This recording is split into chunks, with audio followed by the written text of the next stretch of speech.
Hello, you're watching Inside the Americas here on France 24. I'm Erin Ogunkeye. Coming up in this week's edition. A new wave of civil disobedience in the United States. Demonstrators gathering before the U.S. Supreme Court for an abortion rights protest, during which over a dozen Democratic lawmakers were arrested. An unexpected but still bleak advantage to extreme drought in Mexico. The dry conditions allowing the relatives of disappeared people to search otherwise inaccessible areas for remains. And Argentina's economic crisis on the verge of spiraling into a political one as resignations and divisions rock Alberto Fernandez's center-left government. Our picture of the week shows progressive U.S. lawmaker Alexandra Ocasio-Cortez being arrested at an abortion rights protest. Donning bandanas reading, "We won't back down," she, along with other prominent Democratic lawmakers, had marched from the Capitol building to the Supreme Court, denouncing its decision to overturn Roe v. Wade. Well, Democrats are increasingly looking to safeguard other protections that they think could come under threat from the heavily conservative Supreme Court. Vedika Behel has the story. Hands off our bodies. That's what crowds chanted outside the U.S. Supreme Court in Washington on Tuesday in protest against the recent abortion ruling 3 weeks ago that overturned Roe v. Wade. Amongst the crowd, a number of U.S. lawmakers joined the demonstrations, and many were soon arrested by U.S. Capitol Police. We are gathered here today because many of us have never been arrested for anything. But this is something that we all care deeply about. We will do whatever is necessary to protect people and their bodies. Among the Democrats arrested included prominent progressive Congress members Alexandra Ocasio-Cortez and Ilhan Omar. The arrests came as the U.S. House passed landmark legislation that would federally protect same-sex and interracial marriage rights, after concerns that the overturning of Roe v. Wade could put these under threat. Deemed the Respect for Marriage Act, the bill passed with 267 for to 157 against, with many Republicans joining the Democrats' vote.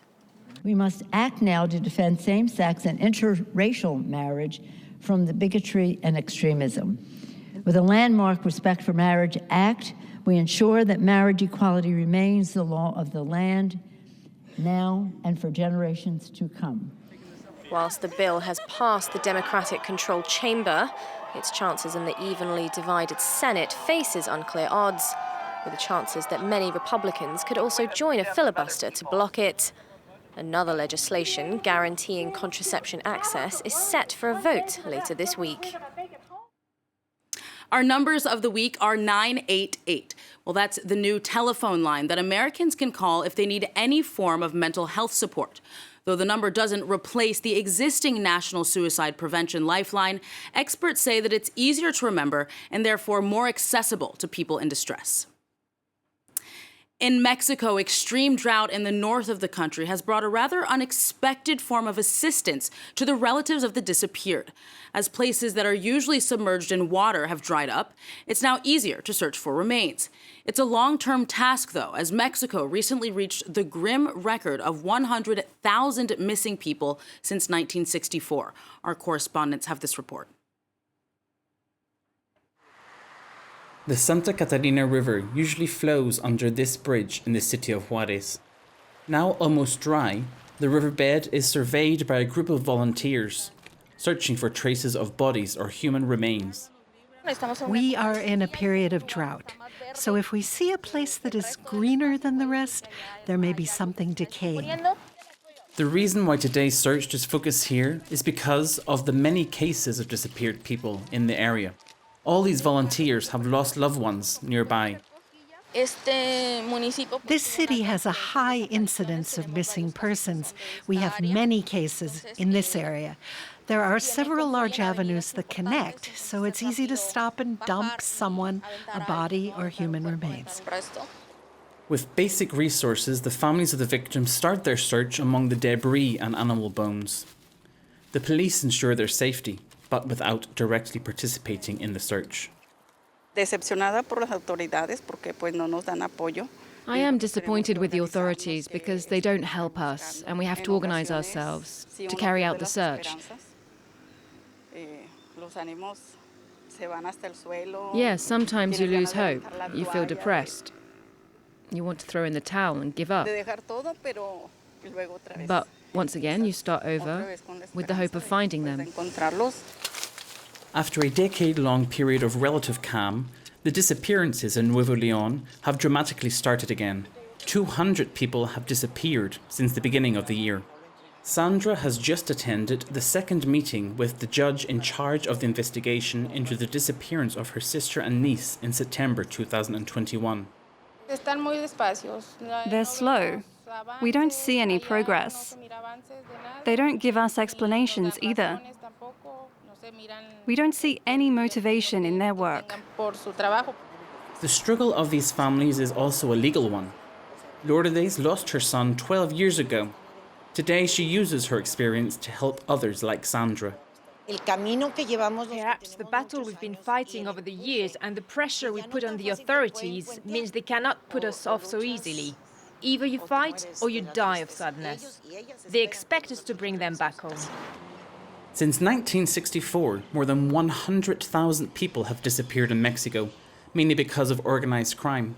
Some of the faces of these men and women are painted in a square dedicated to them in the heart of Nuevo León's capital, Monterrey.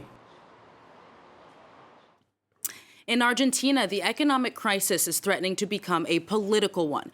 After striking a debt restructuring deal with the IMF in March, the country's former economy minister, Martín de Guzmán, stepped down from his post earlier this month, illustrating divisions within Alberto Fernández's center-left government.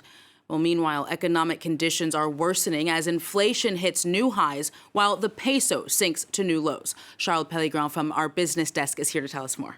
Hi, Erin. Absolutely. Let's start by taking a look at the state of the Argentine economy. Like many other places, Argentina is seeing a surge in prices driven by high energy costs and the war in Ukraine. We're seeing an annual inflation rate of 64% in June year on year, and that could reach around 76% by the end of the year. So that's less money for Argentinians to spend in the marketplace on the day-to-day basis. And we've already seen retail sales drop recently. On top of that, the country held at $376 billion in sovereign debt in the first quarter of 2022. That's approximately 80% of the country's GDP. That means that with the depreciating peso, it's going to be more complicated for Argentina to pay back these loans on the international markets that are in dollars. That peso that is currently trading on the black market in Buenos Aires at a rate of around $1 to over 300 pesos, which is a threshold that hadn't been reached before. A really complicated picture for the Argentinian economy. And Charles, it seems like the government did get a lifeline in March, though, when it struck that debt restructuring deal with the IMF. That's right. Alberto Fernández's government striking a deal with the International Monetary Fund in March. A deal that really replaced another deal that had been struck in 2018, where the IMF was going to provide $57 billion in loans to Argentina. But Argentina actually hasn't paid about $40 billion of that first deal struck in 2018. So now the IMF has agreed that over 30 months it will provide close to $44 billion in financing to Argentina in exchange for measures that the government will have to enact to tackle rising inflation, but also the fiscal deficit. So that means now the Argentinian government is expected to, for instance, raise interest rates. Benchmark interest rates risen up to 52%, but also cut spending and raise taxes. And I think it's obviously safe to say that the terms of that deal are not popular, Charles. Absolutely. We've seen a number of protests in Buenos Aires against those cost of living issues and against those tax hikes. And as well, we've seen protests in the Argentinian countryside, Argentinian farm groups that have halted the trading of grain grain and livestock as a protest of those government tax hikes. Important to note that that's a really important sector for Argentina.